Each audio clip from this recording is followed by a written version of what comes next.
Did you know that Aliko Dangote, once a boy selling sugar and rice in the streets of Kano, Nigeria, went on to become the richest man in Africa and one of the most powerful business legends in the world, proving that failure is never the end but the foundation of success? Because while today he controls an empire spanning cement, sugar, flour, salt, and even oil refineries, his beginnings were far from easy. Since Dangote was born in 1957 into a modest family in Kano, raised by his grandfather who instilled discipline and business values in him, and as a child he showed a hunger for entrepreneurship, buying and selling small goods. Yet despite this early spirit, he faced rejection, lack of capital, and failures in his first ventures, because many people doubted his ability to succeed in the competitive Nigerian market. And even when he finally received a small loan from his uncle to start trading sugar, rice, and cement, it was a rocky path, filled with supply challenges, losses, and business collapses that nearly wiped him out. But what separated Dangote from others was his relentless persistence.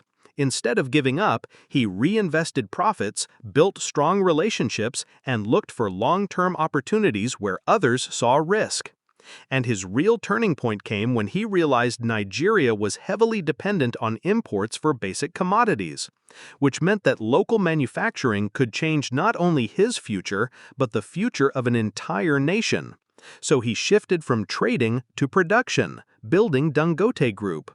And despite skepticism and countless setbacks, he invested in sugar refineries, cement plants, and flour mills, which slowly but surely became dominant players. And his biggest breakthrough came when Dangote Cement grew into Africa's largest cement producer, reducing reliance on imports and fueling infrastructure growth across the continent. And while many thought he had reached the peak of success, Dangote dreamed even bigger, investing billions in the construction of one of the world's largest oil refineries in Lagos, a project that faced countless delays, criticism, and financial strain, a breaking point where he could have lost everything. But again, persistence turned failure into fortune. And when the refinery neared completion, it symbolized not only his resilience, but his vision to transform Africa's economy. And through it all, Dangote remained humble, dedicated to philanthropy, education, and health, creating opportunities for millions of Africans.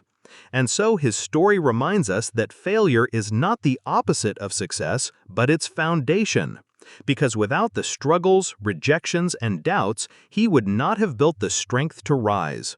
And therefore, Aliko Dangote's journey from a small trader in Nigeria to Africa's richest man proves that no matter how difficult your beginnings are, if you stay persistent, visionary, and courageous, you can transform failure into fortune and create an empire that inspires the world.